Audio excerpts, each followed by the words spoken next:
¿Hay alguien ahí? La voz era tan delgada como una telaraña, casi perdida en el silbido del viento contra la vieja cabaña de herramientas.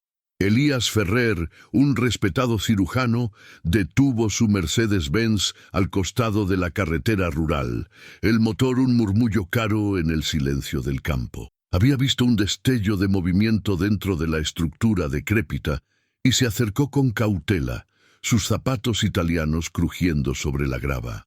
Empujó la puerta de madera podrida y la escena lo golpeó como un puñetazo. Una niña, no mayor de 8 años, acurrucada en un rincón sobre un montón de sacos de arpillera sucios. Estaba temblando. ¿Estás sola?, preguntó Elías, su voz de barítono sonando fuera de lugar. La niña asintió, sus ojos enormes y asustados fijos en él. ¿Me vas a lastimar?, susurró, encogiéndose aún más.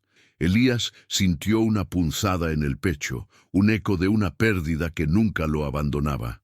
No, te lo prometo.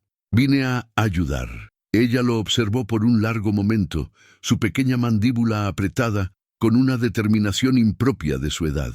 Finalmente, su voz rota volvió a sonar. Tengo hambre. Elías la envolvió en la manta de emergencia que siempre guardaba en su auto y la llevó a su mansión, un mundo de cristal y acero que parecía un planeta diferente al de la cabaña. Mientras él preparaba algo de comer en su cocina de diseño, ella permanecía en silencio en la puerta, sin atreverse a entrar, dejando una pequeña mancha de barro en el impecable mármol blanco.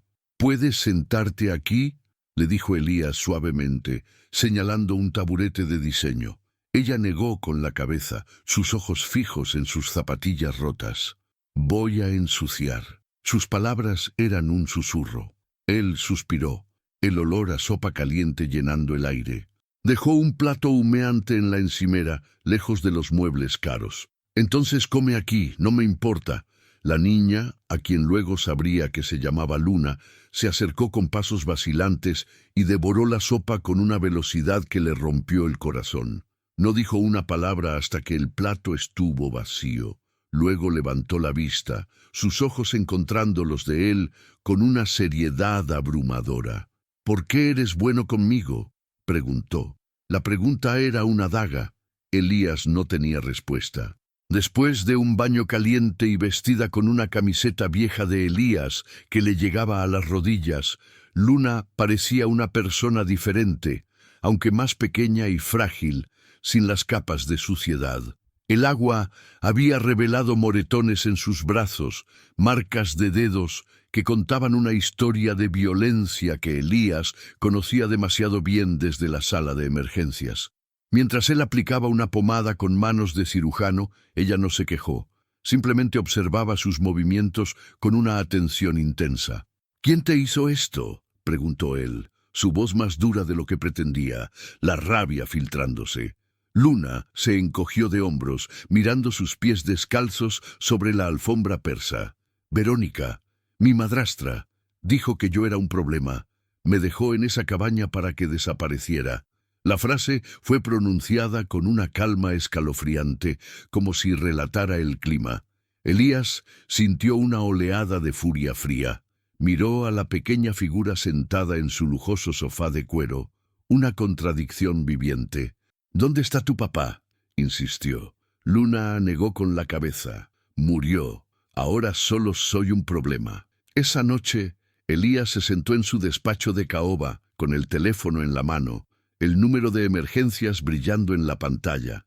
Podía escuchar la respiración suave de Luna desde la habitación de invitados, el primer sonido de otra persona durmiendo en esa casa en 3 años. El protocolo era claro: reportar a una menor abandonada a las autoridades. Era lo correcto, lo lógico. Pero al hacerlo, la entregaría a un sistema impersonal, a un laberinto de burocracia que podría aplastarla. La imagen de sus ojos, una mezcla de miedo y una extraña dignidad, lo perseguía. Recordó sus palabras. «¿Por qué eres bueno conmigo?». Era una pregunta que él mismo no podía responder. Su vida era una rutina controlada, una fortaleza construida para mantener el dolor a raya. Esta niña era una granada a punto de estallar en su mundo ordenado. Apretó los dientes. Tenía que hacer la llamada. Marcó el primer dígito, luego el segundo, pero su pulgar se detuvo, suspendido sobre la pantalla. Lo que estaba en juego no era solo el futuro de Luna, sino también el suyo. La mañana siguiente encontró a Luna en la cocina, intentando limpiar el plato de la noche anterior en el enorme fregadero de acero inoxidable. Apenas llegaba, parada de puntillas. «No tienes que hacer eso», dijo Elías, su voz ronca por el sueño. Ella se giró, sobresaltada, con las manos mojadas. «Mi mamá decía que siempre hay que dejar las cosas mejor de como las encontraste». La mención de su madre biológica fue fugaz, pero cargada de una enseñanza que había sobrevivido al trauma. Elías le quitó el plato con delicadeza. «Déjame hacerlo a mí. Hoy tengo que hacer algunas llamadas importantes. Vamos a encontrar a alguien que te cuide». La luz en los ojos de Luna se atenuó visiblemente, como una vela expuesta a una corriente de aire. «¿No puedo quedarme aquí?», preguntó, una de esas frases marcantes y simples que cortaban el aire y dejaban un silencio pesado a su paso.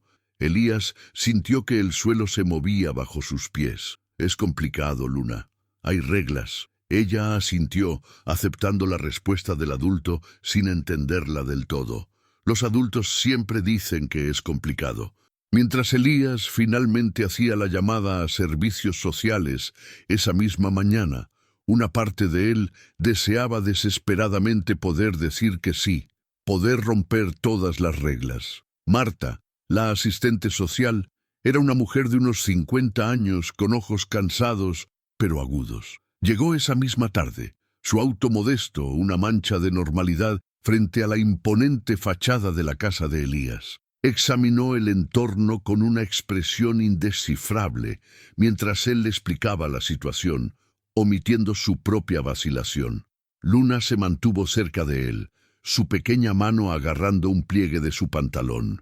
«¿Y no llamó a la policía de inmediato, doctor Ferrer?», preguntó Marta, su tono profesional, pero con un filo de cuestionamiento. «Quería asegurarme de que estuviera a salvo primero. Estaba asustada y herida», respondió Elías, sintiéndose extrañamente a la defensiva. Marta asintió, tomando notas en una libreta. Luego se agachó para hablar con Luna, pero la niña se escondió detrás de la pierna de Elías. La investigación comenzó, y con ella el mundo de Elías se llenó de acrónimos y procedimientos. Lo que no sabía era que esa llamada, en lugar de ser el final, era solo el comienzo de la verdadera pesadilla. Si esta historia te toca el corazón, no olvides suscribirte. Historias como esta necesitan ser contadas. La llamada de Marta llegó 3 días después, su voz profesional sonando extrañamente optimista a través del altavoz del teléfono. «Doctor Ferrer, tengo excelentes noticias. Hemos localizado a un familiar directo de Luna, una tía materna. Su nombre es Daniela Rojas. Dice que ha estado buscando a la niña desesperadamente desde que su hermana falleció. Está en camino para acá». Elías sintió un frío glacial extenderse por su pecho, una reacción completamente opuesta al alivio que se suponía debía sentir. Miró a Luna, quien estaba sentada en el suelo de la sala, dibujando un sol en una hoja de papel con una concentración absoluta. «Eso es rápido», logró decir Elías, su propia voz sonando distante. «La reunificación familiar es siempre la máxima prioridad, doctor. Es el mejor resultado posible para la niña. Prepárela para la visita, por favor. Llegará en un par de horas». Elías colgó el teléfono. El silencio de la mansión de repente se sintió pesado y ominoso. Miró el dibujo de Luna, un sol amarillo brillante en un cielo azul. Se arrodilló a su lado. «¿Estás bien?», le preguntó. Luna asintió sin levantar la vista.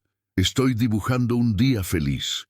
Daniela Rojas llegó como una visión sacada de una revista de modas, conduciendo un convertible blanco que parecía fuera de lugar frente a la sobria arquitectura de la casa. Vestía un traje de lino color crema y unos tacones que chasqueaban con autoridad sobre el pavimento. Su sonrisa era deslumbrante, sus ojos ocultos tras unas gafas de sol de diseñador. En cuanto vio a Luna parada tímidamente detrás de Elías, se quitó las gafas y sus ojos se llenaron de lágrimas perfectamente contenidas. «Mi niña, oh, mi pequeña Luna», exclamó, su voz temblando con una emoción perfectamente modulada mientras corría a abrazarla.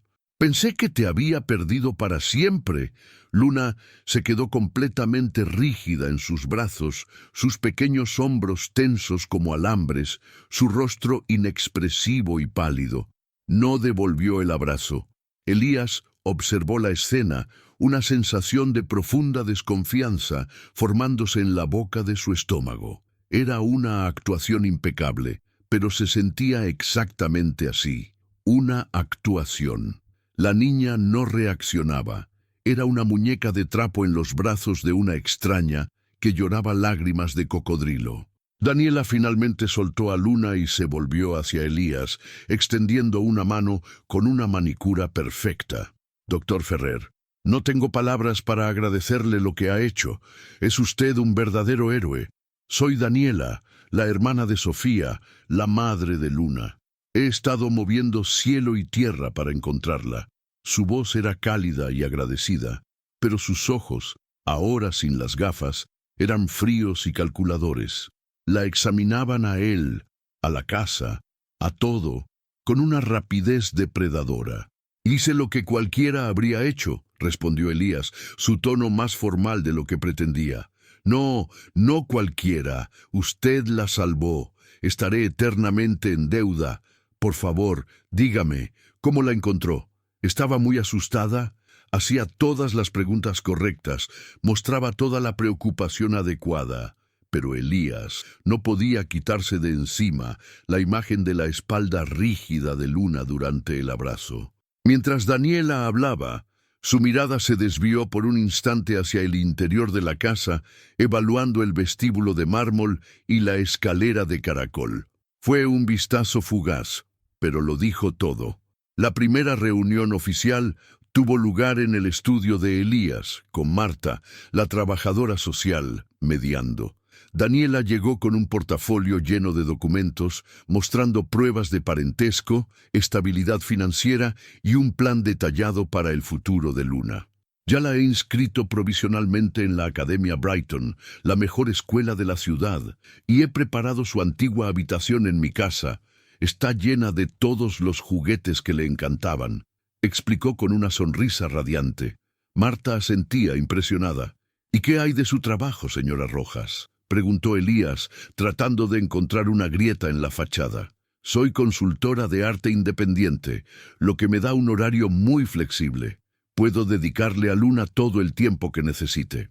No habrá nada que le falte». Tenía una respuesta para todo, cada una más perfecta que la anterior. Elías se sentía atrapado, viendo cómo esta mujer construía una jaula dorada alrededor de Luna con palabras cuidadosamente elegidas. Miró a la niña, que permanecía en silencio a su lado, su mano buscando y apretando la suya con fuerza. Daniela comenzó a relatar historias sobre su hermana, pintando un cuadro de una relación idílica y trágica. «Sofía y yo éramos inseparables. Su muerte fue el golpe más duro de mi vida. Le prometí en su lecho de muerte que siempre cuidaría de Luna, que nunca la dejaría sola», dijo, su voz quebrándose en los momentos justos. Elías escuchaba, observando el rostro de Luna. La niña no mostraba ninguna emoción, ninguna chispa de reconocimiento. Simplemente miraba un punto en la alfombra persa, como si se hubiera retirado a un lugar dentro de sí misma, donde las palabras de Daniela no podían alcanzarla. «¿Recuerdas, cariño, cuando mamá y yo te llevamos a la feria y ganaste ese pez dorado?», le preguntó Daniela directamente a Luna, su voz empalagosamente dulce.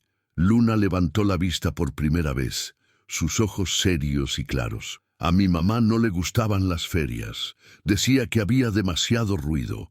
El silencio que siguió fue denso y pesado. La contradicción, tan simple y directa, colgó en el aire como una acusación. Daniela se recuperó con una risa nerviosa, agitando una mano como si espantara un insecto. Oh, los niños y su memoria, siempre mezclando las cosas.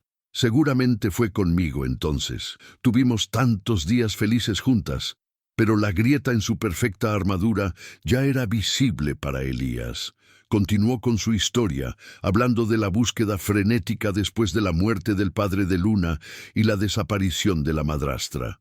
Llamé a todos los hospitales, a todas las comisarías. No he dormido en semanas, solo pensando en dónde podría estar. Elías la interrumpió, su tono cuidadosamente neutral. ¿Conocía bien al padre de Luna? Hubo una pausa casi imperceptible. No realmente. Era un hombre sencillo. Mi hermana merecía mucho más, pero tenía un gran corazón. El desdén en su voz era sutil, pero inconfundible. Estaba reescribiendo la historia familiar en tiempo real, eliminando a cualquiera que no encajara en su narrativa de heroína y víctima. Elías sintió una oleada de protección hacia la niña y hacia los padres, que ya no podían defenderse. Mientras Daniela hablaba de sus dificultades financieras durante la búsqueda, Elías no pudo evitar notar su reloj, una pieza de oro y diamantes que valía más que el auto de Marta. Su bolso, dejado casualmente en una silla, era de una marca de lujo reconocida. Los detalles no cuadraban con la historia de una mujer al borde de la ruina por buscar a su sobrina. Eran las posesiones de alguien acostumbrado a un estilo de vida muy caro y quizás desesperado por mantenerlo. ¿Y qué hay de Verónica, la madrastra? ¿Ha intentado contactarla?, preguntó Elías. Daniela suspiró dramáticamente, un gesto de profundo pesar. Esa mujer desapareció del mapa. Nunca me fié de ella. Siempre supe que no era buena para mi cuñado ni para Luna. Una mentira tan fluida, tan convincente. Pero Elías ahora estaba seguro de que todo era una farsa. Solo necesitaba encontrar la manera de demostrarlo antes de que el sistema, deslumbrado por la actuación de Daniela, le entregara a Luna sin más. El momento de la ruptura llegó de la manera más inesperada. Daniela estaba mostrando fotos de su impecable apartamento en su teléfono, describiendo con entusiasmo el cuarto que había decorado para Luna. Y mira, te compré la casa de muñecas más grande que encontré, con todos los muebles y una pequeña familia. Te va a encantar. Luna, que había estado en silencio todo el tiempo, finalmente habló, su voz pequeña pero firme. No me gustan las muñecas. Me gusta leer libros sobre estrellas. La honestidad brutal de la niña golpeó a Daniela como una bofetada. Su sonrisa se congeló por un instante y una sombra de irritación cruzó su rostro antes de ser reemplazada por una dulzura forzada. Bueno, claro, mi amor. También te compraré todos los libros que quieras, lo que sea por mi sobrinita. Pero el daño estaba hecho. Elías lo vio. Marta, aunque intentó disimularlo, también lo vio. Daniela no conocía a Luna en absoluto. No sabía nada de sus gustos, sus miedos o sus sueños. Solo veía un objetivo, un medio para un fin que Elías estaba empezando a sospechar con horror. Más tarde esa semana, durante una visita supervisada, Daniela trajo una avalancha de regalos, ropa de diseñador, juguetes electrónicos, una tableta de última generación. Colocó todo sobre la mesa de centro de caoba, una ofrenda materialista y llamativa. Mira, Luna, todo esto es para ti, para que veas cuánto te quiere tu tía. Luna miró la pila de objetos caros sin ningún interés. Se acercó. Tomó una pequeña caja de lápices de colores que Elías le había comprado en el supermercado y un fajo de hojas de papel. Se sentó en el suelo y comenzó a dibujar, ignorando por completo la exhibición de riqueza. «Cariño, ¿no quieres jugar con tus cosas nuevas?», insistió Daniela, su voz teñida de frustración. Luna negó con la cabeza sin levantar la vista. «Esto me gusta más». La dignidad de la niña era una fortaleza silenciosa. No podía ser comprada ni deslumbrada. Su rechazo a los regalos de Daniela fue más poderoso que cualquier argumento que Elías pudiera haber presentado. Era la prueba viviente de que el amor no se mide en etiquetas de precios. Elías observaba la interacción desde la cocina, sintiendo una extraña mezcla de orgullo y vergüenza. Vergüenza por su propia vida, tan llena de lujos que había llegado a dar por sentados. Esta niña, que no había tenido nada, le estaba enseñando una lección sobre el verdadero valor. Cuando Daniela finalmente se fue, visiblemente molesta por el fracaso de su estrategia, Elías se acercó a Luna. «¿Por qué no quisiste los juguetes?», le preguntó con suavidad, genuinamente curioso. Luna lo miró, sus grandes ojos reflejando una sabiduría que no correspondía a su edad. «Son solo cosas. Hacen ruido. Ella también hace mucho ruido». La frase era simple, devastadora y profundamente cierta.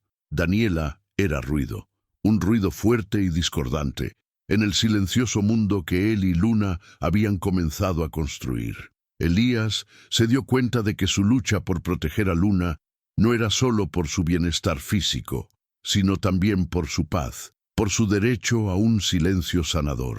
La aproximación entre Elías y Luna se profundizó en los días siguientes, forjada en la batalla silenciosa contra Daniela. Hablaban poco, pero su comunicación era constante.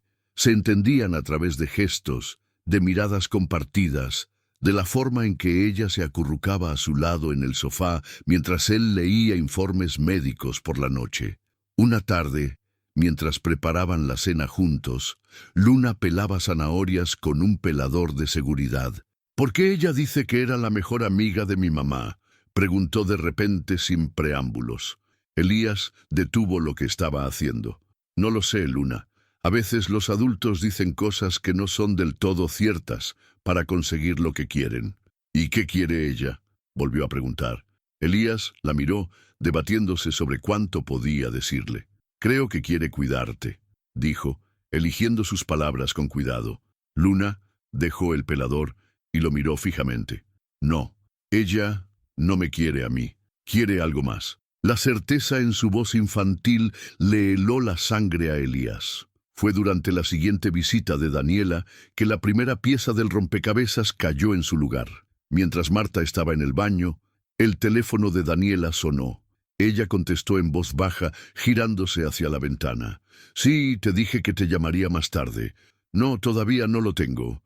Este médico es un problema», susurró irritada. Elías fingió estar leyendo un libro, pero sus oídos estaban alerta. «Cálmate, Verónica.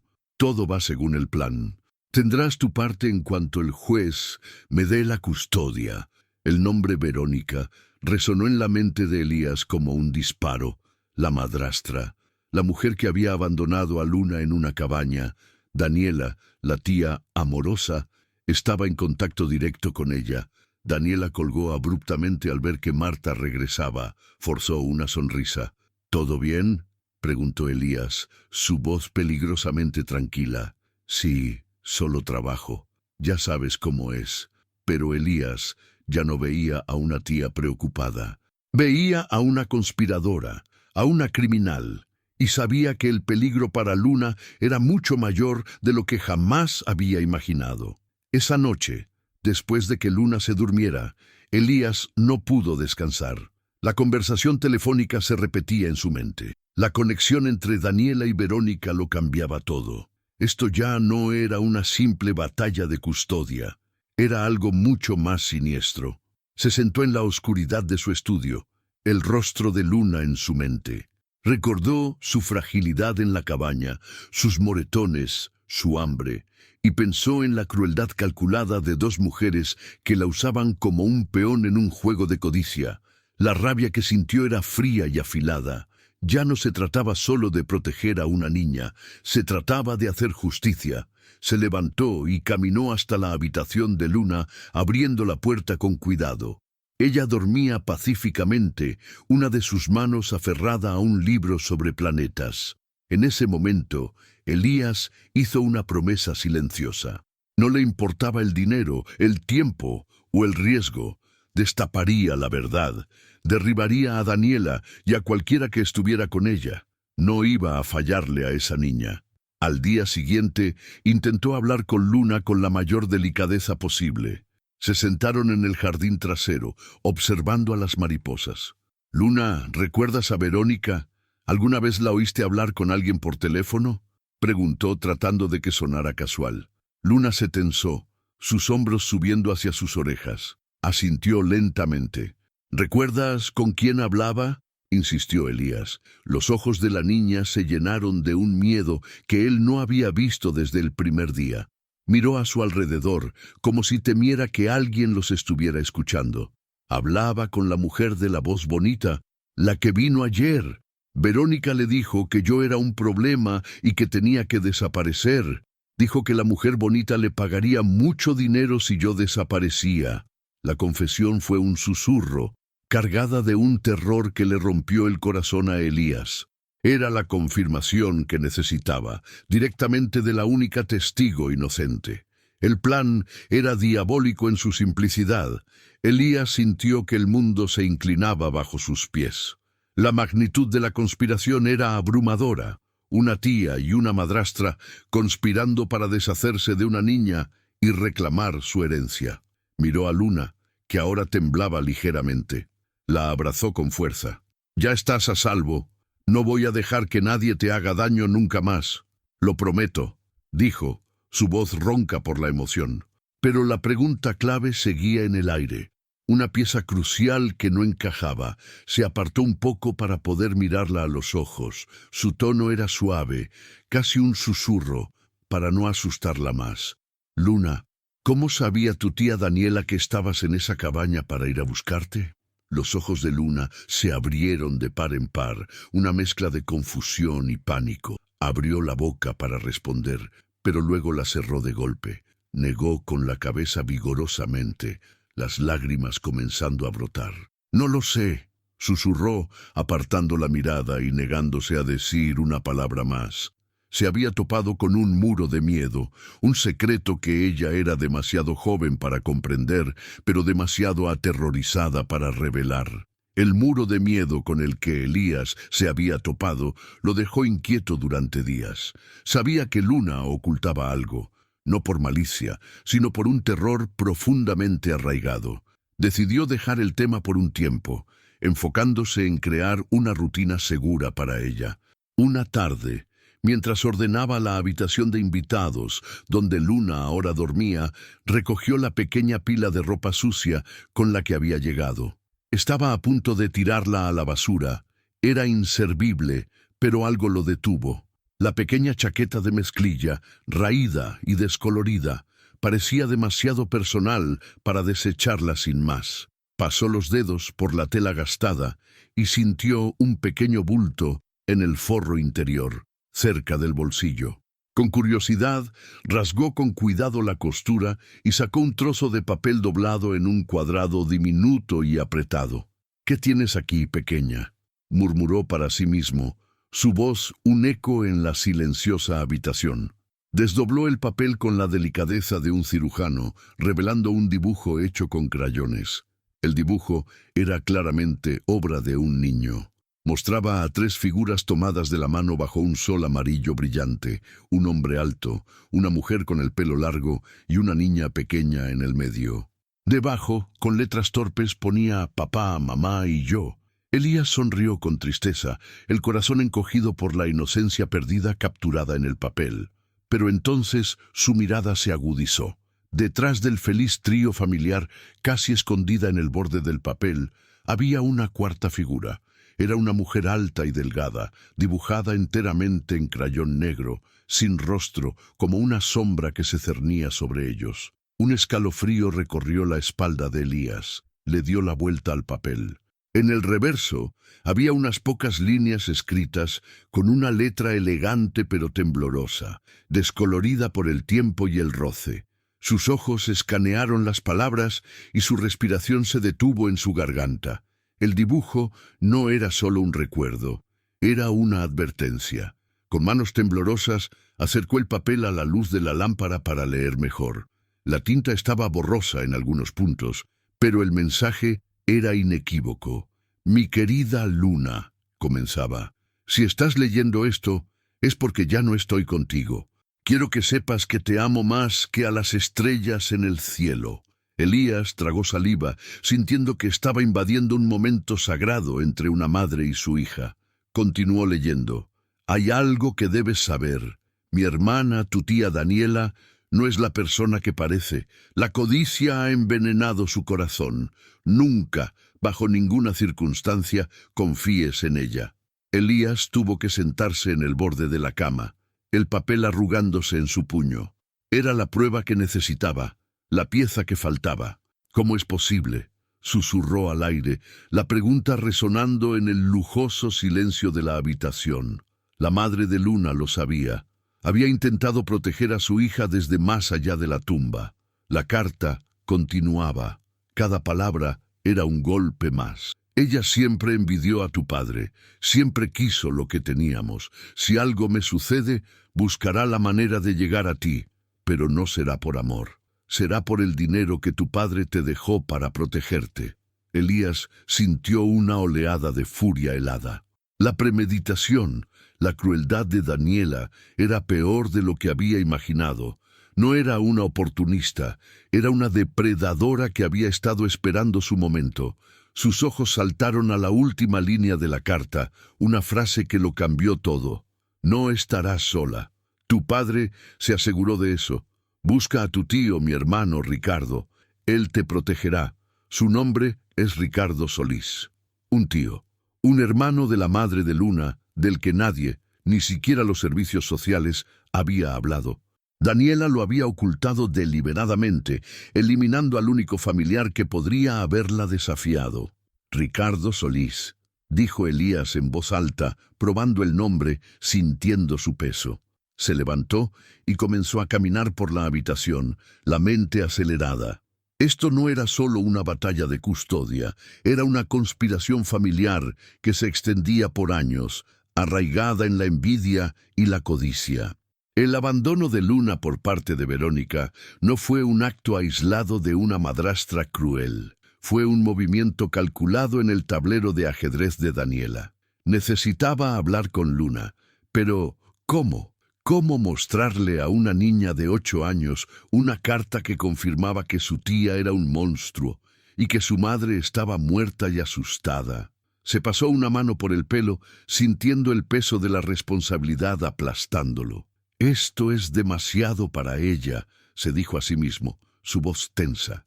Miró el dibujo de nuevo, la figura negra y ominosa detrás de la familia feliz. Luna lo sabía. Quizás no los detalles, pero sentía la oscuridad. Por eso se había congelado en los brazos de Daniela. Por eso su instinto le gritaba que huyera. Él era el único que la escuchaba. Decidió que no podía ocultárselo por completo. La confianza que habían construido era demasiado frágil. Esperó hasta después de la cena, cuando estaban sentados en la sala de estar, leyendo en un silencio cómodo. Dejó su libro y se giró hacia ella. «Luna, ¿puedo preguntarte algo sobre tu mamá?», dijo con la mayor suavidad que pudo. Ella levantó la vista de su libro sobre planetas, sus grandes ojos fijos en él. Asintió lentamente. Elías respiró hondo, sacando el dibujo doblado de su bolsillo. No le mostró la carta del reverso todavía, simplemente le enseñó el frente. «¿Recuerdas haber dibujado esto?», preguntó. Luna miró el dibujo y una sombra cruzó su rostro. Asintió de nuevo, una pequeña contracción de su mandíbula. Fue para el cumpleaños de papá, antes de que se enfermara. Su voz era apenas un susurro. Elías señaló la figura negra en el borde. Su corazón latía con fuerza, temiendo su reacción. «¿Y quién es esta persona, Luna? ¿La dibujaste tú?». La niña se encogió visiblemente, apartando la mirada del dibujo como si le quemara los ojos. Se abrazó las rodillas, su pequeño cuerpo de repente tenso y a la defensiva. «Es la mujer de la voz bonita», susurró, usando el mismo término que había usado para describir a la persona con la que hablaba Verónica. Era Daniela. Elías sintió que todas las piezas encajaban en su lugar con una claridad aterradora. «¿Por qué la dibujaste así? ¿Como una sombra?», presionó suavemente. Luna negó con la cabeza, enterrando el rostro en sus rodillas. Mamá siempre se ponía triste cuando ella venía. Decía que traía el frío con ella. el frío. Una descripción tan infantil y tan precisa de la naturaleza de Daniela. Elías supo que no podía presionar más sobre el dibujo. En cambio, cambió de táctica, enfocándose en la nueva información. Guardó el dibujo y la miró con seriedad. Luna, tu mamá mencionó a alguien más, un hermano, tu tío. ¿Alguna vez escuchaste hablar de él? ¿Un hombre llamado Ricardo? Al oír el nombre, la cabeza de Luna se levantó de golpe. Sus ojos se abrieron de par en par, una mezcla de sorpresa y algo más. ¿Esperanza? El tío Ricky, dijo, la palabra saliendo como un recuerdo perdido hace mucho tiempo. Me traía chocolates de menta. A mamá le encantaba cuando venía. Hacía reír a todos. La imagen era tan vívida, tan llena de calidez, que contrastaba brutalmente con el frío que traía Daniela. ¿Sabes dónde está? ¿Por qué no lo has visto?, preguntó Elías. La luz en los ojos de Luna se apagó tan rápido como había aparecido. Se encogió de hombros. Daniela dijo que nos odiaba. Dijo que se había ido muy lejos y que nunca volvería. Dijo que ahora ella era nuestra única familia. La mentira era tan cruel, tan calculada. Daniela no solo había borrado a Ricardo del registro oficial, sino que también lo había envenenado en la mente de una niña pequeña, asegurándose de que Luna nunca intentara buscarlo. Era un aislamiento sistemático. ¿Crees que eso es verdad, Luna? ¿Que tu tío Ricky te odiaba?, preguntó Elías, su voz llena de una convicción que esperaba que fuera contagiosa. Luna lo miró, sus ojos buscando en los de él una respuesta. Dudó, mordiéndose el labio inferior. No lo sé. Los adultos dicen muchas cosas. Su frase, volvió a él como un eco. Él le había dicho eso mismo sobre Daniela. Ahora ella se lo devolvía. Una señal de que estaba aprendiendo a cuestionar, a no aceptar ciegamente las narrativas que le daban. Era una pequeña semilla de resistencia que él había ayudado a plantar. Al día siguiente, Elías llamó a Clara, su abogada, y le explicó todo. La carta, el dibujo, el tío perdido. Hubo un largo silencio al otro lado de la línea. ¿Tienes la carta contigo?, preguntó Clara finalmente, su tono profesional apenas ocultando la conmoción. Sí, la tengo aquí.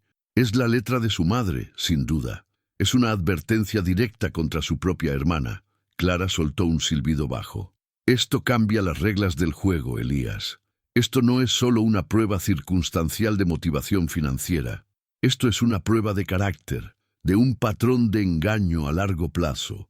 Podemos usar esto para destruir su credibilidad en el estrado, pero tenemos que encontrar a este Ricardo Solís, y rápido. Si podemos presentarlo en el tribunal, el caso de Daniela se desmoronará por completo. La esperanza se mezcló con la urgencia. Tenían una nueva misión. Mientras Clara ponía a su investigador a trabajar en la búsqueda de Ricardo Solís, Elías se enfrentaba a su propia lucha interna.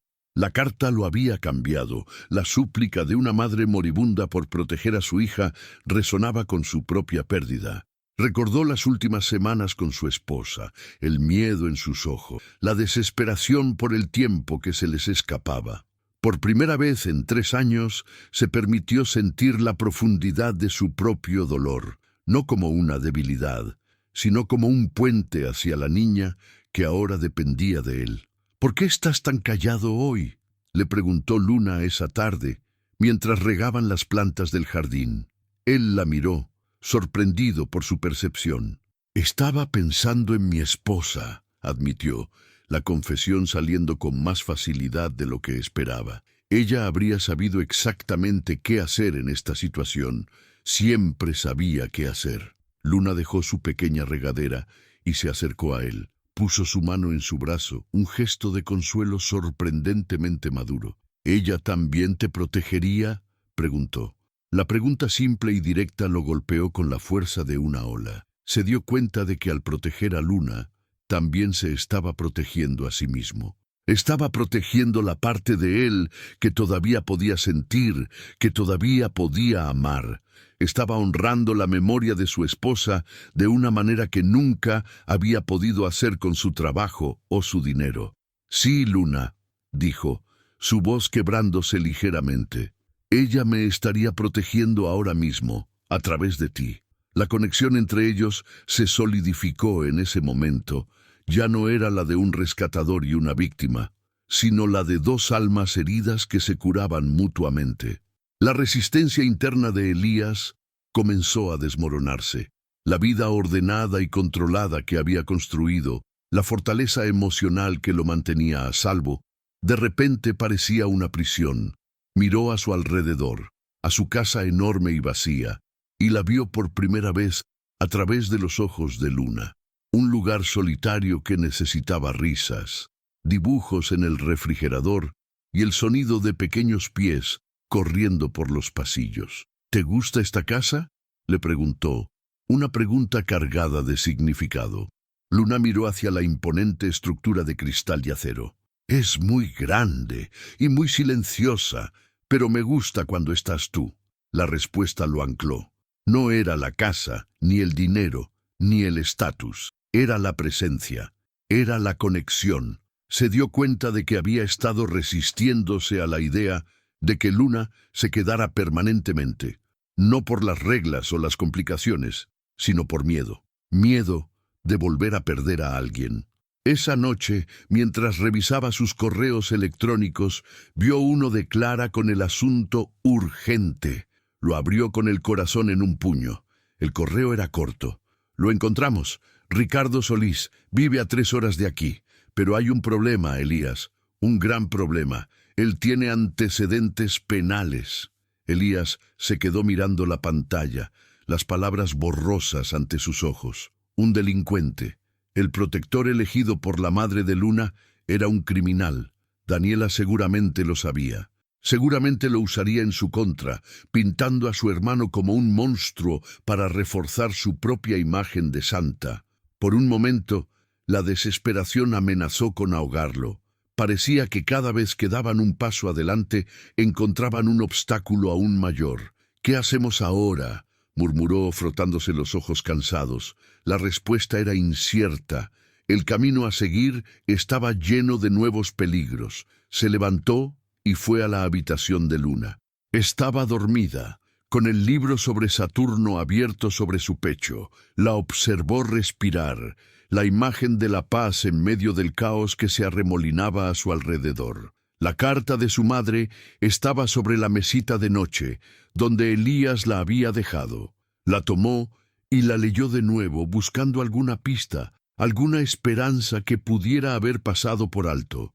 Él te protegerá, había escrito Sofía sobre su hermano. ¿Podría una madre estar tan equivocada sobre su propio hermano? ¿O había más en la historia de Ricardo Solís de lo que un simple informe de antecedentes penales podía revelar? Su instinto, un instinto que había aprendido a confiar en la sala de operaciones, le decía que la verdad era más complicada. Elías volvió a su estudio, la decisión formándose en su mente. No podía confiar en los informes, no después de las mentiras de Daniela. Tenía que verlo por sí mismo. Tenía que mirar a este hombre a los ojos y decidir si era el protector que su hermana creía que era, o el demonio que Daniela sin duda afirmaría que era. Tomó su teléfono y le escribió a Clara. Necesito su dirección. Voy a ir a verlo. Mañana. Sabía que era un riesgo. Podría estar caminando directamente hacia una trampa, o peor aún, hacia una amarga decepción que destruiría su última esperanza. Pero mirar el rostro dormido de Luna le dio la fuerza que necesitaba. Por ella, estaba dispuesto a enfrentarse a cualquier cosa. Mientras guardaba la carta en un cajón seguro, notó algo que no había visto antes. En la esquina inferior del sobre arrugado, en el que venía el dibujo, había una pequeña anotación casi invisible. Un número de teléfono con un prefijo de otra ciudad y una sola palabra al lado. Emergencia. No era el número de Ricardo. Era otro hilo, otra pieza del rompecabezas que la madre de Luna había dejado atrás. ¿A quién pertenecía ese número? ¿Y por qué lo había anotado como un último recurso? La conspiración parecía crecer, sus tentáculos extendiéndose más allá de Daniela, más allá de la simple codicia. se dio cuenta de que no solo estaban luchando contra una tía malvada, estaban desentrañando un secreto familiar mucho más oscuro y peligroso. Elías se quedó despierto hasta tarde esa noche, planeando su viaje para ver a Ricardo Solís. La existencia del número de emergencia lo inquietaba. ¿Debería llamar primero? O ir a ver a Ricardo era el movimiento correcto. Se sentía como si estuviera caminando por un campo de minas, donde cada paso podría ser el último. La vulnerabilidad era una sensación desconocida para él, un hombre acostumbrado a tener el control absoluto. Miró por la ventana la ciudad dormida, las luces parpadeando en la distancia. «No te fallaré, Luna», prometió en voz baja al silencio de la noche. «Descubriré toda la verdad, cueste lo que cueste». La promesa ya no era solo para la niña, sino también para sí mismo. Si esta verdad era una mentira, entonces todo lo que creía sobre la justicia y la familia también lo era. Y eso era algo que no podía aceptar. Elías se encontró con Clara en una cafetería anónima en las afueras de la ciudad, un lugar con olor a café quemado y desesperación. La mujer que se presentó como Sofía era un manojo de nervios. Sus ojos no dejaban de moverse hacia la puerta mientras colocaba un pequeño pendrive sobre la mesa de formica. «Aquí está todo», susurró, empujándolo hacia Clara con un dedo tembloroso. «Grabé una conversación y tengo copias de mensajes de texto». Daniela se jactaba de ello. Dijo que era el plan perfecto. Verónica se libraba de la niña y ella se hacía rica. Elías sintió una mezcla de triunfo y náuseas. La confirmación era tan brutal como había imaginado. Estaban planeando declararla incapaz de manejar sus asuntos en el futuro para tener acceso ilimitado al fondo, añadió Sofía, su voz apenas audible. «¿Por qué nos ayuda?», preguntó Elías, su mirada fija en la mujer. Los ojos de Sofía se llenaron de lágrimas. «Tengo una hija de la misma edad. No pude dormir pensando en esa niña, usada como un boleto de lotería». Lo que escuchó después lo cambió todo, una revelación que profundizaba la traición. Sofía explicó que el padre de Luna había incluido una cláusula específica en el fideicomiso, porque desconfiaba profundamente de Daniela, dejando una carta con su abogado para ser leída a Luna en su cumpleaños número 18. Una última advertencia desde la tumba. Con las pruebas en la mano, Clara se movió con la velocidad de un depredador. La audiencia final era en menos de 48 horas. El tiempo se había convertido en su enemigo más implacable. «Presentaremos esto como evidencia de emergencia», dijo Clara por teléfono. Su voz era un torbellino de energía. «El abogado de Daniela contraatacará, intentará desestimarlo como obtenido ilegalmente. Dirá que Sofía es una testigo resentida». Elías escuchaba, el teléfono apretado contra su oreja, mientras observaba a Luna dibujar en la mesa de la cocina. «Tenemos que estar preparados para lo peor», continuó Clara, y lo peor llegó más rápido y con más crueldad de lo que habían previsto. El siguiente movimiento de Daniela fue una obra maestra de la malicia. Presentaron una declaración jurada de un psicólogo contratado por ellos, un documento que retorcía la verdad hasta hacerla irreconocible, argumentando que Luna estaba sufriendo el síndrome de Estocolmo y que Elías la estaba manipulando emocionalmente. Usaron las propias palabras de la niña como un arma afilada contra él, cada sílaba diseñada para destruir su credibilidad y su carácter.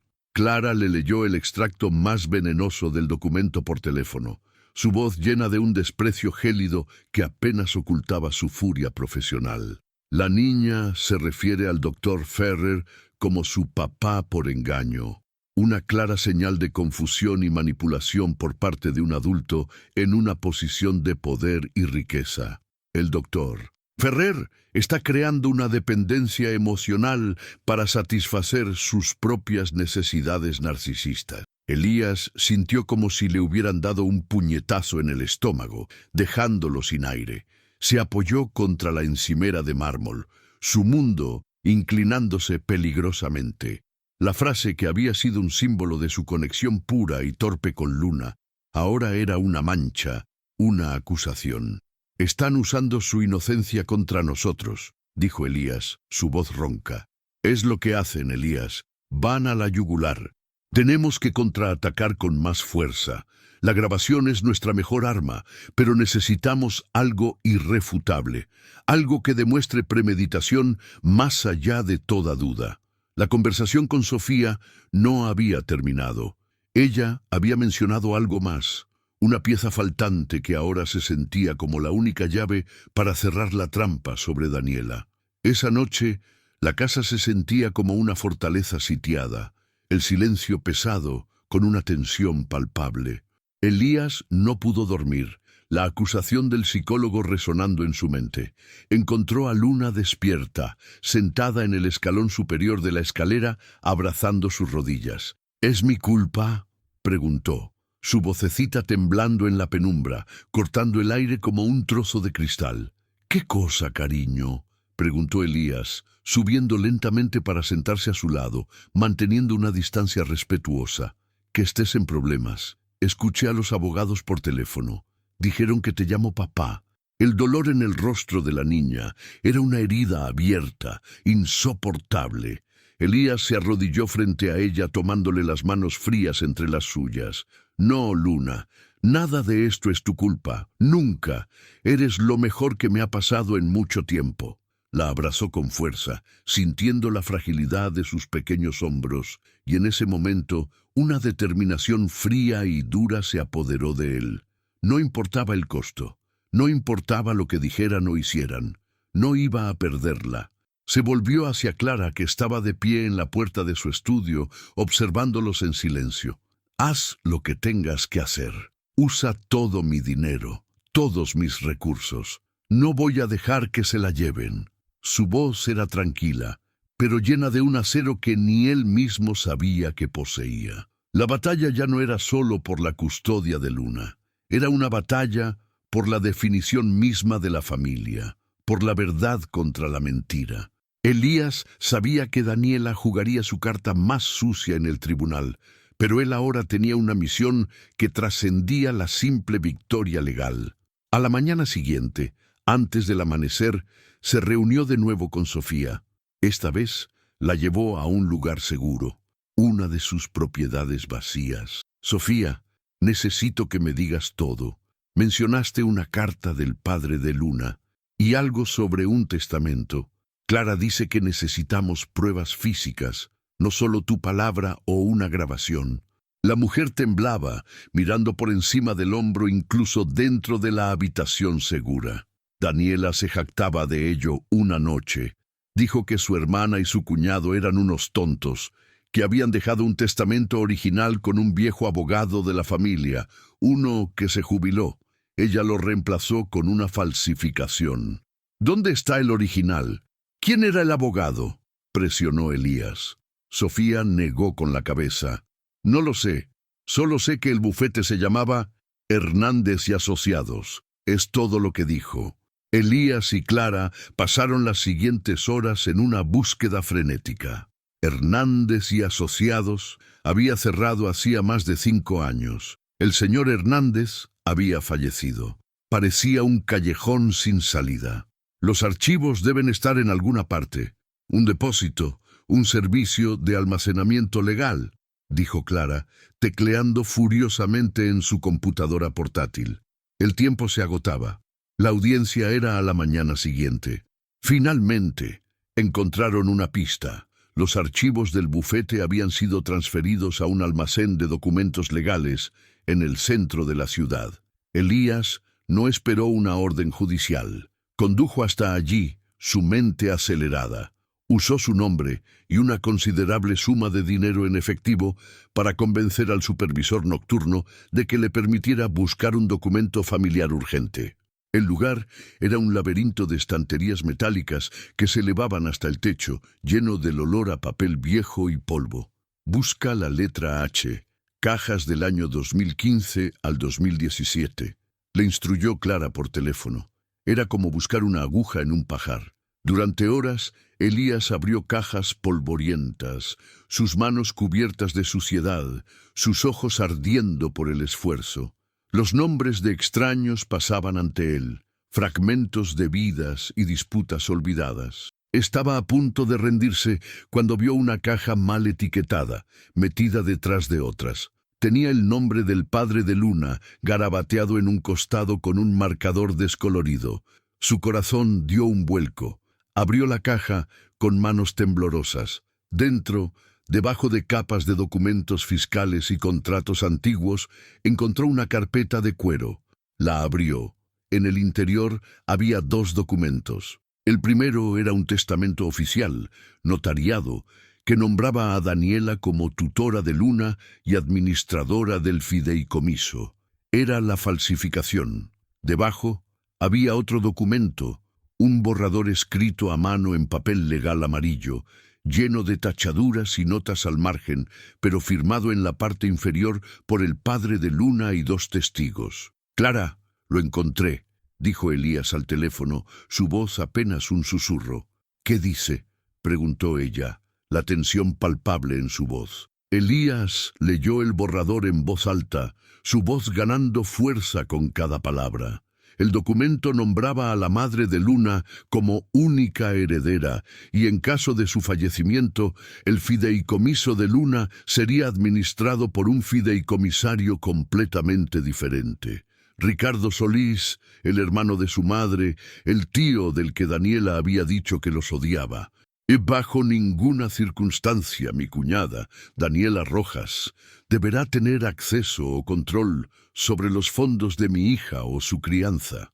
Leyó Elías la línea final, una directiva clara y condenatoria. Era la prueba irrefutable de la intención original, la prueba de que el documento de Daniela era un fraude. «Hay más», dijo Elías, su atención atraída por un sobre sellado adjunto al borrador. Era la carta que el padre de Luna había escrito para su hija. La abrió con cuidado. Las palabras eran las de un padre amoroso y preocupado, advirtiendo a su hija sobre la naturaleza envidiosa y manipuladora de su tía. Describía cómo Daniela siempre había codiciado su éxito y su familia. Era una acusación devastadora desde la tumba. Con las pruebas en una caja segura a su lado, Elías condujo de regreso a casa mientras el sol comenzaba a salir, pintando el cielo de tonos grises y naranjas. La ciudad despertaba, ajena a la batalla que estaba a punto de librarse. Se sentía agotado pero extrañamente en calma. Tenía el arma que necesitaba para destruir a Daniela, pero mientras se acercaba a su casa, una duda fría comenzó a instalarse en su corazón. Estaba a punto de exponer a esta mujer, de enviarla a la cárcel, de desmantelar su vida por completo. La justicia era clara, pero la brutalidad del acto le pesaba. ¿Qué le enseñaría esto a Luna? Que la respuesta a la traición era la aniquilación total. Entró en la casa y encontró a Luna dormida en el sofá, esperándolo. Se había quedado dormida con un libro abierto sobre su pecho. La cubrió con una manta y se sentó en la silla de enfrente, observándola. La inocencia de su rostro dormido contrastaba fuertemente con la fealdad de los documentos que llevaba. Llamó a Clara. «Tenemos todo lo que necesitamos para ganar», dijo en voz baja para no despertar a Luna. «Pero, ¿a qué costo?». Clara guardó silencio por un momento. «Elías, ella intentó destruir la vida de una niña por dinero. Abandonó a su sobrina en una cabaña para que muriera o desapareciera. No hay un terreno moral elevado aquí. Se trata de proteger a Luna». «Lo sé, pero ¿qué pasa después? ¿Luna crecerá sabiendo que su única familia restante está en la cárcel por mi culpa? ¿Se resentirá conmigo por ello algún día?», preguntó, verbalizando sus miedos más profundos. Estaba atrapado entre la justicia y la misericordia, entre la protección y la venganza. El camino a seguir ya no parecía tan claro.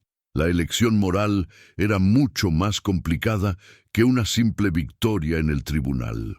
Era una decisión que definiría no solo el futuro de Luna, sino también el tipo de hombre y padre que él aspiraba a ser.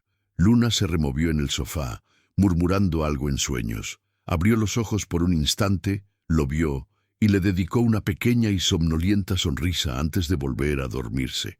Esa simple sonrisa lo ancló, disipó las sombras de la duda. La protección de esa sonrisa, de esa paz, era lo único que importaba. No se trataba de venganza.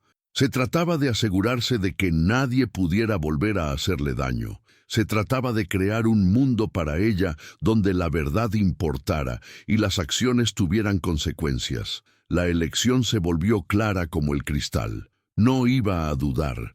No iba a mostrar una misericordia que Daniela nunca le había mostrado a Luna. Iba a luchar con todas las herramientas a su disposición. La justicia no era un acto de venganza, era un acto de protección. Se levantó, su cuerpo ya no se sentía pesado por el agotamiento, sino lleno de una energía decidida. Miró los documentos sobre la mesa, ya no como instrumentos de destrucción, sino como escudos para defender a la niña que dormía en el sofá. La batalla no era solo suya, era por el legado de los padres de Luna, por la verdad que habían intentado preservar. El miedo a las consecuencias se desvaneció, reemplazado por una resolución inquebrantable. Ya no era solo el doctor. Ferrer, el cirujano millonario, era el protector de Luna, su papá por engaño, y estaba a punto de demostrar que ese título era lo más real de su vida. Cogió el teléfono y llamó a Clara, su voz firme y sin rastro de la duda anterior. «Prepara todo. No vamos a pedir la custodia, vamos a exigir justicia. Mañana voy a confrontarla, en el tribunal, delante de todos. Va a pagar por cada mentira». La sala del tribunal era un espacio frío e impersonal, con paredes de madera oscura y un aire pesado de formalidad que parecía absorber todo el sonido. Elías entró junto a Clara, sus pasos resonando en el silencio antinatural. Vio a Daniela sentada en la mesa de la defensa, vestida con un traje de color crema que pretendía proyectar inocencia y sofisticación. Susurraba intensamente con su abogado, un hombre de rostro afilado y sonrisa condescendiente. Al otro lado de la sala, Marta, la trabajadora social, estaba sentada sola en un banco. Su expresión era una mezcla indescifrable de deber profesional y genuina preocupación. Cuando los ojos de Daniela se encontraron con los de Elías, ella le dedicó una mirada de puro veneno, antes de recomponer su rostro en una máscara de víctima agraviada. Elías no reaccionó. Se sentó derecho, colocó sus manos sobre la mesa de caoba y fijó su vista en el estrado vacío del juez, su cuerpo una estatua de resolución inquebrantable. No estaba allí para negociar ni para dudar. Estaba allí para terminar una guerra que nunca había querido empezar. El golpe del mazo del juez resonó como un disparo, poniendo fin a los murmullos. El juez Thompson, un hombre de cabello plateado y rostro severo, miró por encima de sus gafas a todos los presentes. «Estamos aquí para determinar la custodia de la menor, Luna Rojas.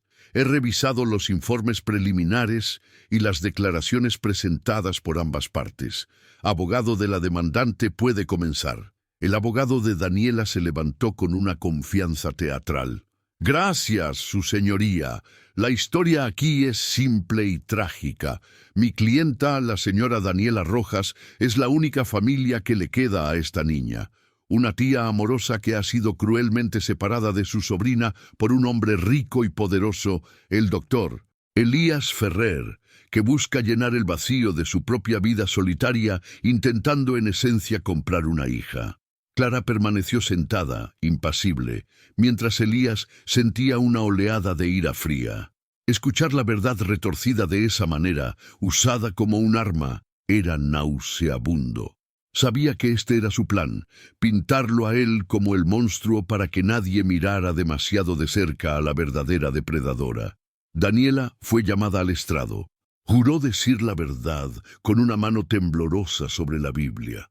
Un acto de piedad tan falso que a Elías le revolvió el estómago. Su abogado la guió a través de un testimonio ensayado, lleno de lágrimas contenidas y pausas dramáticas. «Señora Rojas, ¿puede describir su relación con su difunta hermana?», preguntó suavemente. Éramos inseparables, dijo Daniela, su voz quebrándose en el momento justo. Uña y carne. Le prometí en su lecho de muerte que siempre cuidaría de su pequeña, que nunca la dejaría sola. Elías miró a Marta. La trabajadora social estaba tomando notas, su rostro impasible, pero él vio la duda en sus ojos. La actuación de Daniela era impecable, diseñada para apelar a la emoción, a la idea sagrada de los lazos de sangre. Y sin embargo, continuó su abogado, el doctor Ferrer ha intentado impedir esa reunificación a cada paso. ¿Por qué cree que es eso? Daniela se secó una lágrima inexistente. No lo sé. Supongo que está solo. Pero Luna no es un juguete que se pueda comprar para curar la soledad. Clara se levantó para el contrainterrogatorio. Su movimiento era tranquilo y deliberado. Se acercó al estrado sin prisa. Señora Rojas, ¿ha testificado que su única preocupación es el bienestar de Luna? Preguntó, su tono conversacional. Por supuesto, es lo único que me importa en este mundo. Entonces hablemos de su situación financiera. ¿No es cierto que tiene deudas de juego que superan los $200.000? El abogado de Daniela se puso de pie de un salto. «Objeción, irrelevante y perjudicial, su señoría», dijo Clara sin alzar la voz. «La motivación es el núcleo de este caso. Permitiré la pregunta», dijo el juez, mirando a Daniela. «Conteste, por favor». La sonrisa de Daniela se desvaneció. «He tenido algunos reveses empresariales, como todo el mundo. No tiene nada que ver con el amor que siento por mi sobrina». Su respuesta fue rápida, pero una fina capa de sudor brillaba en su frente. El primer ladrillo de su fachada se había aflojado. «¿Reveses empresariales?», repitió Clara, saboreando las palabras. ¿Llama usted así a la ejecución hipotecaria de su apartamento y a las múltiples demandas de sus acreedores? Pero dejemos eso por un momento. Hablemos de Verónica, la madrastra de Luna. Usted ha declarado que apenas la conocía, que le horrorizaban sus acciones. Daniela asintió con vehemencia. «Esa mujer es un monstruo. Lo que le hizo a mi pobre Luna es imperdonable. Un monstruo con el que, según los registros telefónicos, usted habló 37 veces en las 2 semanas previas a que Luna fuera abandonada en esa cabaña. ¿Puede explicar eso?». El silencio en la sala fue repentino y total. Daniela palideció visiblemente, su boca abriéndose y cerrándose sin emitir sonido. Su abogado parecía igualmente sorprendido. La confianza que habían irradiado momentos antes se evaporó como la niebla bajo el sol. Elías observó, su corazón latiendo con fuerza. Este era el principio del fin para ella. Daniela se recompuso con un esfuerzo visible, forzando una risa nerviosa. ¿Esas llamadas? Claro. Estaba desesperada. Llamaba a Verónica día y noche, suplicándole que me dijera si sabía algo de Luna. Le ofrecí dinero, cualquier cosa, para que me ayudara a encontrarla. Era una mentira brillante, una que encajaba perfectamente en su narrativa de tía devota. Clara la dejó hablar, esperando pacientemente. «Así que, según usted, estas conversaciones eran sobre su frenética búsqueda de su sobrina desaparecida», resumió Clara, su voz teñida de un escepticismo gélido. «Exactamente», respondió Daniela, aferrándose a su historia con una convicción desesperada. «Cualquier persona en mi lugar habría hecho lo mismo. Estaba dispuesta a hablar con el diablo si eso significaba encontrar a mi niña». Miró al juez, buscando simpatía, interpretando su papel hasta el final. Su abogado asintió, como si la explicación fuera la más lógica del mundo. Pero la trampa de Clara ya estaba cerrada. «Es una historia muy conmovedora, señora Rojas», dijo Clara, su voz bajando a un tono casi confidencial. «Pero no se ajusta del todo a la verdad, ¿verdad? La verdad es que usted no estaba buscando a Luna. Usted sabía exactamente dónde estaba, porque usted y Verónica planearon juntas su abandono». El abogado de Daniela gritó: «¡Objeción! La abogada está especulando». «No estoy especulando», respondió Clara, volviéndose hacia el juez. «Tengo pruebas. Con el permiso de la Corte me gustaría presentar como prueba número 1 una grabación de audio. Una conversación entre la señora Rojas y una examiga suya, Sofía Castillo, grabada hace menos de una semana. El juez vaciló, luego asintió. Proceda. Un silencio tenso se apoderó de la sala mientras un técnico preparaba el audio. Daniela miraba fijamente a Clara, su rostro una máscara de odio puro. El sonido de la estática llenó la sala por un segundo, y luego la voz clara y arrogante de Daniela resonó en los altavoces, una voz de ultratumba de su propia codicia. Es perfecto. Verónica la deja en la nada, yo aparezco como la tía heroína y en unos meses tendremos el control de cada centavo. Esa niña es nuestra jubilación dorada. La voz grabada de Daniela colgó en el aire, cruda y condenatoria. La Daniela real, en el estrado, se quedó sin aliento, su rostro perdiendo todo color. Miró a su abogado con pánico, pero él solo podía mirarla con una expresión de horror. Marta, en su asiento, se llevó una mano a la boca, sus ojos fijos en Daniela con una nueva y terrible comprensión. Elías no sintió alegría, solo un peso que se levantaba de sus hombros. La verdad, fea y retorcida, finalmente estaba expuesta para que todos la vieran. La grabación continuó por unos segundos más, con Daniela riéndose de lo fácil que sería engañar al sistema. Luego, el silencio volvió, más pesado y acusador que antes. Antes de que nadie pudiera hablar, Clara hizo una señal y las pantallas de la sala se encendieron, mostrando una transcripción de mensajes de texto. La sala entera pudo leer las palabras que sellaron el destino de Daniela. Verónica, ya está hecho. La dejé en la cabaña. Daniela, perfecto. Dame 3 días y luego haré mi entrada. Asegúrate de que nadie pueda rastrearte. La evidencia era irrefutable. Un diálogo digital que detallaba fríamente su conspiración. ¿Quieres seguir diciéndonos que estaba buscando desesperadamente a su sobrina, señora Rojas?, preguntó Clara, su voz ahora cortante como un bisturí. ¿O quiere admitir que conspiró con una maltratadora para abandonar a una niña indefensa y así poder robar su herencia? Daniela se levantó de un salto, su silla cayendo hacia atrás con un golpe seco. ¡Es una trampa! ¡Todo es falso!, gritó, su voz aguda y estridente, señalando a Elías con un dedo tembloroso. ¡Él lo ha fabricado todo! Con su dinero puede comprar cualquier cosa, falsificar cualquier prueba. Él es el monstruo aquí. El juez golpeó el mazo con fuerza. Señora Rojas, siéntese y controle su comportamiento o la haré sacar de la sala. Su señoría, intervino Clara con calma, ignorando el arrebato de Daniela. La defensa tiene razón en una cosa. El doctor Ferrer usó sus recursos. Los usó para encontrar la verdad que la señora Rojas intentó enterrar y encontró algo más. Clara se acercó a su mesa y levantó una carpeta de cuero desgastada. Anoche, en un almacén de documentos legales, encontramos el archivo del bufete original del padre de Luna. Dentro estaba esto: el testamento que usted presentó, señora Rojas, nombrando a sí misma como tutora, es una falsificación. Dijo, levantando un documento de papel amarillento, es un borrador del testamento original, escrito a mano y firmado por el padre de Luna. Y dice algo muy diferente. El castillo de naipes de Daniela se derrumbó por completo. Se quedó mirando el documento como si fuera una serpiente a punto de morderla.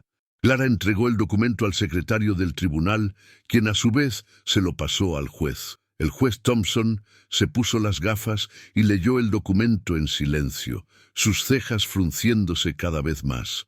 Después de un largo momento, levantó la vista. Su mirada era de un desprecio glacial.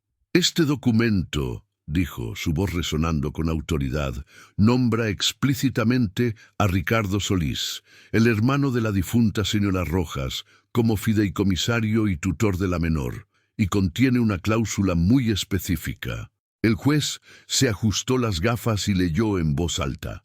Bajo ninguna circunstancia mi cuñada, Daniela Rojas, deberá tener acceso o control sobre los fondos de mi hija o su crianza, debido a su carácter moralmente deficiente y su naturaleza manipuladora. La sala quedó en un silencio sepulcral. Las propias palabras del padre de Luna, pronunciadas desde la tumba, habían emitido el juicio final sobre el carácter de Daniela. La fachada de Daniela se hizo añicos de la forma más espectacular. El barniz de sofisticación se evaporó, revelando la envidia cruda y purulenta que había debajo. No, no es justo, chilló, su voz rompiéndose en un sollozo de rabia. Yo lo merecía. Mi hermana siempre lo tuvo todo. La casa perfecta, el marido perfecto, el dinero que nunca tuvo que ganar. Yo no tenía nada. Ese dinero era mío por derecho. Su confesión, vomitada en medio de la sala del tribunal, fue más condenatoria que cualquier prueba que Clara pudiera haber presentado. Ya no negaba los hechos, solo intentaba justificar su malicia. Su propio abogado se dejó caer en su silla con la cabeza entre las manos, la viva imagen de la derrota. Sabía que su caso, y probablemente su reputación, acababan de ser incinerados. El juez Thompson golpeó su mazo una y otra vez. El sonido de la madera contra la madera era como un trueno en la sala silenciosa. ¡Orden! ¡Orden en esta sala!, rugió, su rostro enrojecido por la ira. Señora Rojas, sus acciones no solo son moralmente reprobables, sino que constituyen una serie de delitos graves. Ha cometido perjurio ante este tribunal, ha presentado documentos fraudulentos y ha conspirado para poner en peligro la vida y el bienestar de una menor. Su desprecio por la ley solo es superado por su desprecio por su propia familia. Se volvió hacia los dos alguaciles que estaban de pie junto a la pared. Alguaciles, pongan a la señora Rojas bajo custodia. Queda detenida por los cargos de perjurio, fraude y conspiración. La fiscalía se hará cargo a partir de este momento. El alivio que inundó a Elías fue tan inmenso que casi lo hizo tambalearse. Se acabó. Realmente se había acabado. Los alguaciles se acercaron a Daniela, quien los miró con una incredulidad aturdida, como si no pudiera procesar lo que estaba sucediendo. Cuando uno de ellos le tocó el brazo, ella reaccionó, luchando con una furia desesperada. «¡No pueden hacerme esto! ¡Quiten sus manos de mí!», gritaba mientras la esposaban. «Soy su única familia. No pueden quitármela. Es mi boleto de lotería». El lapsus final, la admisión de su verdadera motivación, resonó en la sala mientras la arrastraban hacia la salida, sus gritos de injusticia desvaneciéndose por el pasillo. Elías no la miró, no sintió nada por ella, ni odio ni piedad. Era simplemente irrelevante, un obstáculo que había sido eliminado.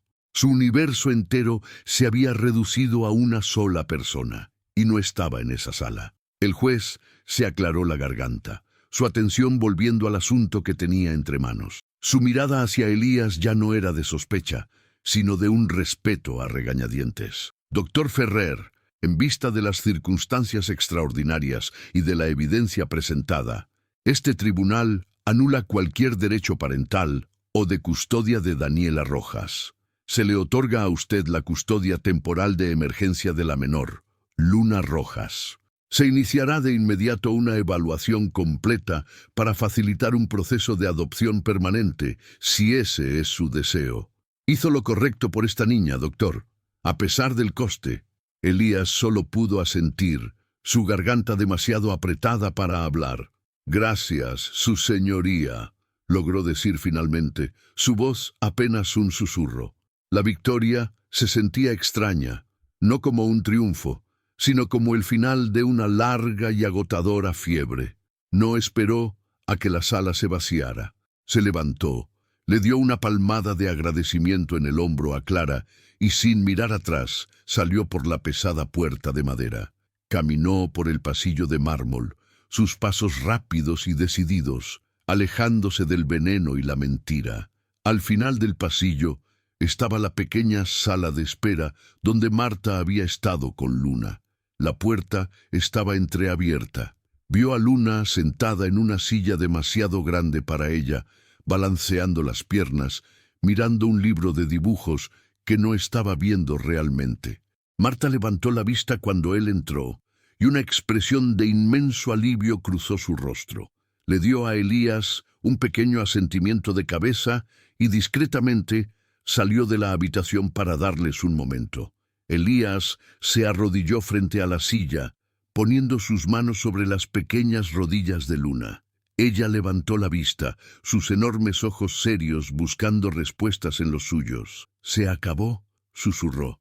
Elías asintió, una sonrisa finalmente rompiendo la tensión en su rostro. «Sí, Luna, se acabó. Nos vamos a casa». Ella lo miró por un segundo más, y luego, con un pequeño sollozo, se lanzó de la silla a sus brazos, abrazándolo con la fuerza de un huracán. Elías la sostuvo con fuerza, enterrando su rostro en su cabello, inhalando el aroma a champú de manzana. En el silencio del pasillo del tribunal ya no era un cirujano millonario ni el acusado, era simplemente un padre. Su papá por engaño se había convertido en la verdad más real de su vida. El veredicto llegó una semana después, no en una sala de tribunal abarrotada, sino a través de una llamada telefónica de Clara que Elías tomó en el jardín mientras observaba a Luna perseguir una mariposa. 10 años para Daniela por conspiración, fraude y perjurio. 7 para Verónica por complicidad y abandono de un menor, con posibilidad de libertad condicional en 5 si se comportan. La justicia, cuando finalmente llegó, no fue un trueno, sino un susurro tranquilo al otro lado de la línea. Elías cerró los ojos, apoyando la cabeza contra el tronco de un roble. No sintió una oleada de triunfo ni de alegría vengativa. Sintió un profundo y absoluto silencio en su interior, el cese de una batalla que había consumido cada uno de sus pensamientos. «Elías, ¿estás ahí?», preguntó Clara, su voz teñida de preocupación.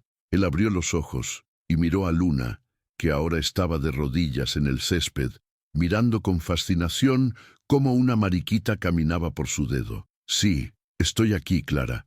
Gracias. Gracias por todo». Colgó el teléfono, el peso del mundo pareciendo evaporarse en el aire cálido de la tarde. Se acercó a Luna y se sentó a su lado en la hierba. Ella le sonrió. «¿Todo bien?», preguntó. Él asintió, devolviéndole la sonrisa por primera vez sin ninguna sombra detrás. «Todo está perfecto». El alivio no fue eufórico, sino más bien una calma agotada que se instaló en sus huesos. Los días siguientes, Elías se encontró moviéndose por su enorme casa como un fantasma, observando a Luna llenarla con una vida que él había olvidado que existía. Sus dibujos estaban pegados con cinta adhesiva en el refrigerador de acero inoxidable. Sus libros sobre planetas estaban apilados en la mesa de centro de diseño, y el sonido de su risa a veces resonaba en los pasillos de mármol. Una noche, mientras estaban sentados en el porche trasero, mirando las estrellas, Luna rompió el silencio. «¿Daniela va a estar en la cárcel mucho tiempo?», preguntó, su voz desprovista de malicia, solo de curiosidad infantil. Elías tardó un momento en responder, eligiendo sus palabras con cuidado. «Sí, lo estará por un tiempo. Hizo cosas que lastimaron a la gente y tiene que haber consecuencias». Ella lo miró, sus ojos reflejando el cielo nocturno. «¿Estás triste por ella?». La pregunta lo tomó por sorpresa. Lo pensó de verdad. «No estoy triste por ella. Estoy triste por la persona que podría haber sido, pero estoy feliz de que tú estés a salvo». Luna pareció satisfecha con la respuesta y apoyó la cabeza en su hombro, un gesto que se había vuelto natural y reconfortante. Una semana después, Elías tomó una decisión que conmocionó a su círculo más íntimo. Convocó a Clara a su estudio, un espacio que ahora se sentía como una reliquia de una vida pasada. «¿Qué sucede, Elías? Creí que todo había terminado», dijo ella, sentándose frente a su imponente escritorio de caoba. Él no se sentó. Se quedó de pie junto a la ventana, mirando su jardín perfectamente cuidado. Apenas está comenzando. Voy a vender el hospital. Y mi práctica. Todo. Clara se quedó boquiabierta, su compostura profesional finalmente rota. ¿Qué? Has pasado 20 años construyendo eso. Es tu legado. Elías se giró, y la sonrisa en su rostro era genuina y ligera. No, era mi armadura. Creí que salvar cuerpos era suficiente, pero no lo es. Estaba tan ocupado arreglando a los demás que nunca me di cuenta de lo roto que estaba yo. Ya no necesito esa armadura, Clara. Ya no tengo nada que demostrar. Ella lo miró, viendo al hombre nuevo que tenía delante. ¿Y qué vas a hacer con... bueno, con una fortuna obscena? Él sonrió. Tengo una idea. Y voy a necesitar tu ayuda para hacerla legal. El proceso de desmantelar su antigua vida fue sorprendentemente liberador. Firmó los papeles de la venta en una sala de juntas estéril, rodeado de abogados, con trajes caros, que no podían entender por qué un cirujano en la cima de su carrera se alejaría de todo. Mientras su pluma se deslizaba sobre el contrato final, no sintió ni una punzada de arrepentimiento. Se sentía como si se quitara un abrigo que le pesaba demasiado.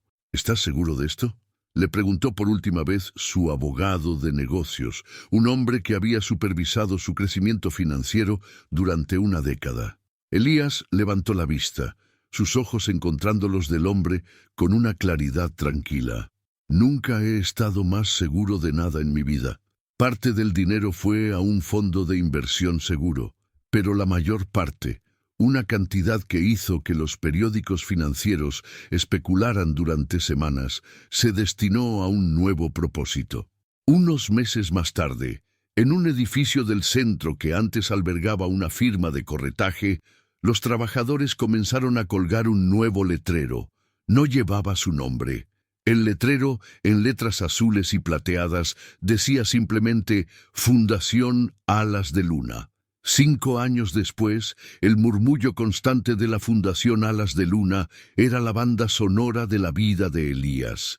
El edificio, una vez frío y corporativo, ahora estaba lleno de colores brillantes, salas de juego y oficinas donde padres preocupados se reunían con trabajadores sociales y terapeutas. La fundación se dedicaba a proporcionar recursos legales, apoyo psicológico y refugio seguro para niños atrapados en disputas de custodia tóxicas o situaciones de abandono. Elías ya no llevaba batas de cirujano, llevaba vaqueros y suéteres cómodos. Pasaba sus días no en un quirófano, sino hablando con los niños, escuchando a los padres y asegurándose de que la maquinaria de la esperanza que había construido funcionara sin problemas.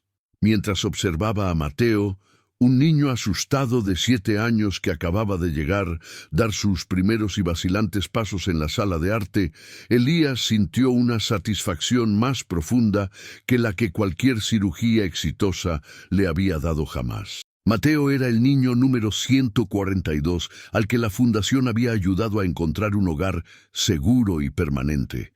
Se arrodilló junto al niño, que estaba mirando una abrumadora variedad de crayones. «¿Cuál es tu color favorito?», preguntó Elías en voz baja. Mateo se encogió de hombros, sin atreverse a tocar nada. «No lo sé». Elías tomó un crayón azul brillante. «El mío es este. Me recuerda al cielo en un día sin nubes». «¿Quieres intentar?», le ofreció el crayón, y después de un momento, la pequeña mano de Mateo lo tomó. Una voz adolescente sonó detrás de él, cálida y familiar. «Papá, de nuevo estás poniendo tu cara de doctor serio con los nuevos. Vas a asustarlo». Se giró y sonrió. Luna, ahora una joven de 13 años vibrante y segura de sí misma, estaba de pie con una pila de libros en los brazos. Su cabello largo estaba recogido en una coleta y llevaba una camiseta de voluntaria de la fundación. «¿Mi cara de doctor serio? Pensé que era mi cara de padre sabio y experimentado», bromeó Elías. Luna puso los ojos en blanco con un afecto que le derritió el corazón. «Es la misma cara. Déjame a mí». Se arrodilló junto a Mateo. «Hola, soy Luna. Ese viejo de ahí es mi papá. No le hagas caso, es un poco raro, ¿sabes? A mí tampoco me gustaba hablar mucho cuando llegué. ¿Quieres que te muestre cómo dibujar un cohete? Elías los observó, su corazón hinchado de un orgullo tan inmenso que casi dolía. Vio a la niña que había encontrado temblando en una cabaña decrépita convertirse en una joven compasiva y fuerte que ahora era la que ofrecía consuelo a los demás. El ciclo se estaba completando de la manera más hermosa. Más tarde esa noche, después de un día agotador en la fundación, se sentaron a cenar en la cocina de la casa que ahora se sentía como un verdadero hogar. Ya no era un espacio silencioso y vacío. A menudo Clara o Marta, que ahora formaba parte de la junta directiva de la fundación, se unían a ellos para cenar. Esa noche estaban solo ellos dos. «¿Mateo está bien?», preguntó Elías sirviendo la pasta. Luna asintió, su rostro serio por un momento. «Estará bien. Me recuerda un poco a mí. Está asustado, pero es fuerte por dentro. Solo necesita que alguien le recuerde que puede brillar». La sabiduría en sus palabras lo dejó sin aliento. «¿Cuándo te volviste tan inteligente?», preguntó él medio en broma. Ella le sonrió, una sonrisa que era una mezcla perfecta de la niña que fue y la mujer en la que se estaba convirtiendo. «Siempre lo fui. Simplemente no tenía a nadie con quien hablar». La transformación de Elías era tan profunda como la de Luna. Ya no era el hombre frío y distante que rechazaba las conexiones emocionales. Ahora era el corazón de una comunidad, un hombre cuya riqueza se medía en las vidas que tocaba. La mansión, una vez una fortaleza contra el mundo, ahora era un refugio. Las cenas de los viernes por la noche se convirtieron en una tradición, una reunión de su familia encontrada. Clara, Marta, a veces incluso Sofía, la mujer que les había dado las pruebas y que ahora trabajaba como coordinadora de voluntarios en la fundación. Estaban todos conectados, no por la sangre, sino por un propósito compartido. Un día, una carta llegó por correo. El sobre era delgado, el matasellos de una prisión estatal. La letra era elegante y familiar. Elías la sostuvo en sus manos por un largo momento antes de abrirla. Luna entró en la cocina y lo vio. «Es de ella, ¿verdad?», preguntó, su voz tranquila. Elías asintió. Abrió la carta y leyó su contenido en silencio. Daniela no pedía perdón, ni ponía excusas. Las pocas líneas que había escrito eran un reconocimiento árido y vacío de sus acciones. Un párrafo en particular le llamó la atención. Se lo leyó en voz alta a Luna. «Durante años culpé a mi hermana, a tu padre, al mundo, por mi propia infelicidad. El veneno que tenía dentro no era por el dinero, era por la alegría que ellos tenían y que yo nunca pude encontrar. Ojalá hubiera sabido entonces que la alegría no se puede robar, solo se puede construir». Elías dobló la carta y la dejó sobre la encimera. No sentía ira, ni siquiera compasión, solo una profunda y triste comprensión de una vida desperdiciada. «¿Qué vas a hacer con ella?», preguntó Luna. Él la miró. «Nada, es parte de nuestra historia, pero ya no es parte de nuestro presente». La guardó en un cajón con otros papeles viejos, un capítulo cerrado que ya no tenía el poder de hacerles daño. Habían seguido adelante, no olvidando el pasado, sino construyendo un futuro tan brillante que las sombras de antes apenas eran visibles. Un sábado por la tarde, mientras conducían de regreso de un evento de recaudación de fondos, vieron un auto detenido en el arcén de una carretera rural, no muy lejos de donde todo había comenzado. Una mujer joven estaba de pie junto al coche, con un niño pequeño aferrado a su pierna, luciendo perdida y asustada. El viejo Elías habría seguido de largo, asumiendo que no era su problema. El nuevo Elías se detuvo sin dudarlo. «¿Necesita ayuda?», preguntó, bajando la ventanilla. La mujer lo miró con alivio. «Mi teléfono se quedó sin batería y el coche no arranca. No sé qué hacer». Mientras Elías llamaba a una grúa, Luna se bajó del coche y se acercó al niño pequeño, que la miraba con ojos grandes y desconfiados. Sacó de su bolsillo una pequeña figura de un astronauta que siempre llevaba consigo. ¿Te gustan las estrellas?, le preguntó con una sonrisa. El niño asintió tímidamente. Elías observó la escena, y el círculo se cerró en su mente. La misma carretera, una situación similar, pero ahora todo era diferente. Él ya no era un extraño cauteloso, era un ayudante, y Luna ya no era la niña asustada, era la que ofrecía consuelo. Esa noche, de vuelta en la seguridad de su porche, miraron el cielo lleno de estrellas, un ritual que nunca envejecía.